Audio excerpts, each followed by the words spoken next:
Assalamualaikum warahmatullahi wabarakatuh. Anak-anakku, bagaimana kabarnya? Setelah kalian libur 2 minggu untuk menikmati liburan semester ganjil, mudah-mudahan hari ini kalian sudah siap untuk mengikuti pembelajaran di semester genap ini dan penuh dengan semangat dan tetap menjaga kesehatan karena kondisi kita masih belum bisa untuk melakukan pembelajaran tatap muka.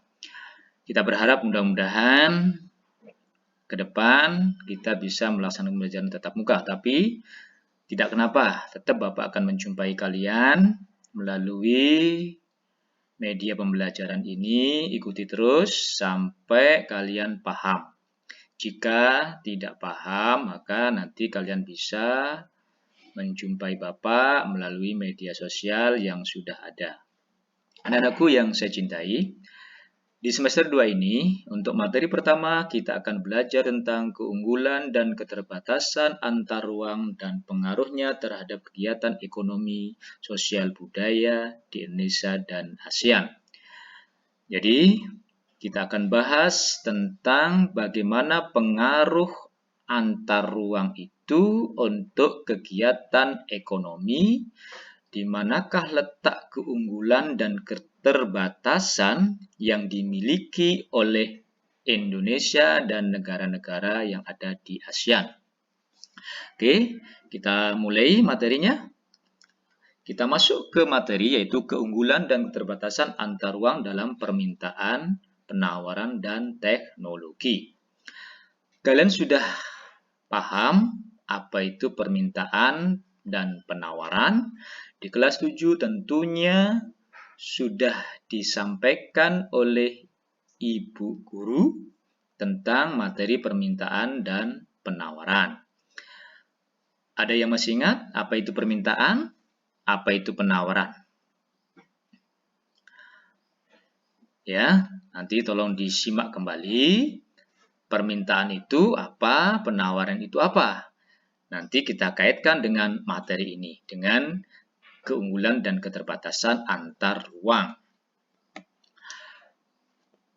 Perlu dipahami bahwa kebutuhan manusia itu bermacam-macam dan selalu bertambah, baik jumlah maupun kualitasnya. Jadi kalau kita mencoba menghitung berapa kebutuhan kita dalam satu hari ini, coba kalian tulis di bukunya, di daftar kebutuhan yang dibutuhkan oleh diri masing-masing. Tentunya kalian akan menemukan ternyata kebutuhan kita itu sangat banyak. Dan kebutuhan kita dari hari ke hari akan bertambah, baik dari segi jumlah maupun dari segi kualitasnya. Karena sudah menjadi kebiasaan manusia, ya. Manusia itu kebutuhannya tidak terbatas.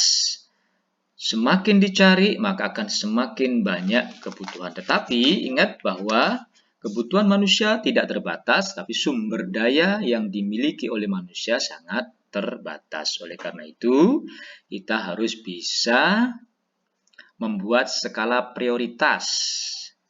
Kebutuhan-kebutuhan mana saja yang harus didahulukan dan kebutuhan-kebutuhan mana yang bisa ditunda.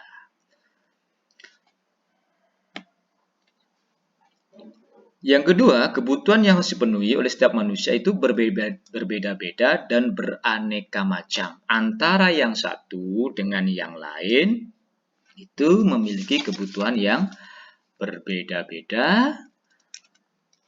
Antara masyarakat kota dengan masyarakat desa, masyarakat pegunungan, masyarakat pesisir pantai, semua memiliki kebutuhan yang berbeda-beda dan beraneka macam.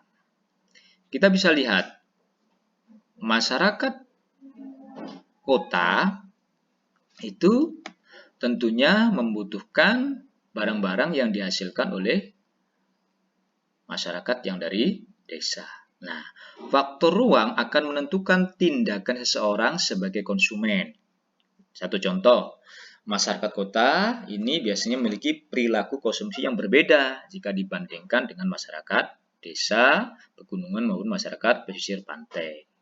Termasuk pula perilaku dalam mengalokasikan sumber daya yang ada. Masyarakat kota cenderung lebih banyak kebutuhannya. Kenapa? Karena masyarakat kota memiliki pendapatan yang lebih tinggi dibanding dengan masyarakat desa maupun masyarakat pesisir. Juga fasilitas-fasilitas yang ada juga sangat mendukung, termasuk juga adanya daya dukung pembangunan yang ada di perkotaan. Ini akan menjadi pembeda perilaku konsumsi antara masyarakat perkotaan, pedesaan maupun pesisir pantai. Sebagai konsumen, masyarakat kota lebih banyak membeli barang dan jasa. Kenapa? Karena ditunjang pendapatan yang tinggi dan munculnya pasar-pasar modern.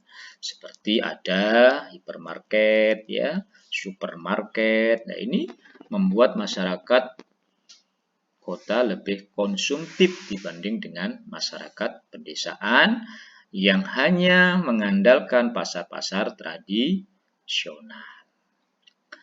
Nah, tentunya ini memberikan gambaran kepada kita bahwa ruang itu akan mempengaruhi pola konsumsi sebuah masyarakat. Nah, barang dan jasa yang dibutuhkan oleh manusia sebagian besar itu dihasilkan oleh manusia, sedikit sekali yang langsung disediakan oleh alam. Oleh karena itu, manusia harus melakukan tindakan yang disebut dengan tindakan produksi, yaitu menghasilkan atau menciptakan barang. Dengan apa? Dengan memanfaatkan sumber daya alam. Sumber daya alam yang dimiliki oleh negara maupun wilayah masing-masing itu akan berbeda-beda. Nah, inilah makanya keunggulan dan keterbatasan antar ruang itu akan mempengaruhi pola permintaan, penawaran, dan termasuk bagaimana cara memproduksinya, yaitu dengan teknologi. Nah, keunggulan-keunggulan yang dimiliki oleh suatu negara, termasuk negara kita, negara Indonesia yang memiliki ribuan pulau dan lautan yang luas. Indonesia mempunyai kekayaan alam yang cukup banyak. Di daratan, suhu dan curah hujan yang tinggi memungkinkan penduduknya menanam berbagai macam barang pertanian dan perkebunan. Curah hujan yang tinggi juga menjamin tersedianya air untuk kepentingan budidaya perikanan darat. Indonesia juga memiliki laut yang luas dan garis pantai yang sangat panjang. Potensi ikan di Indonesia cukup banyak.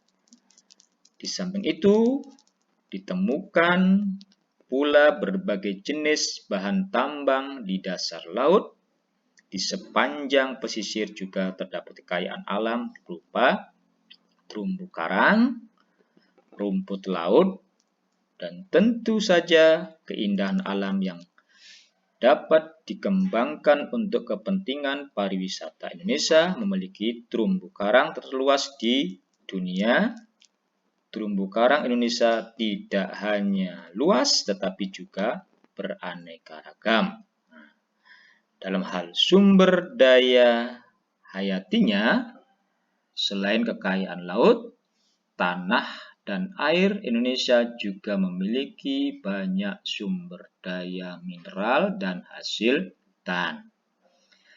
Seberapa besarkah potensi bahan tambang di Indonesia? Di mana saja lokasi pertambangan di Indonesia? Nanti coba kalian gali potensi-potensi yang ada di Indonesia itu, kekayaan-kekayaan, keunggulan-keunggulan yang dimiliki oleh negara kita Indonesia. Nah, perbedaan inilah yang akan bisa menjadi daya tawar bagi negara kita untuk kepentingan perdagangan antar negara, terutama di Asia Tenggara. Baik anak-anak semuanya, untuk materi permulaan ini Bapak cukupkan sampai di sini. Coba sekarang kalian gali, catat di buku kalian, inventaris di dalam buku kalian tentang kebutuhan-kebutuhan yang kalian butuhkan selama 1 hari ini.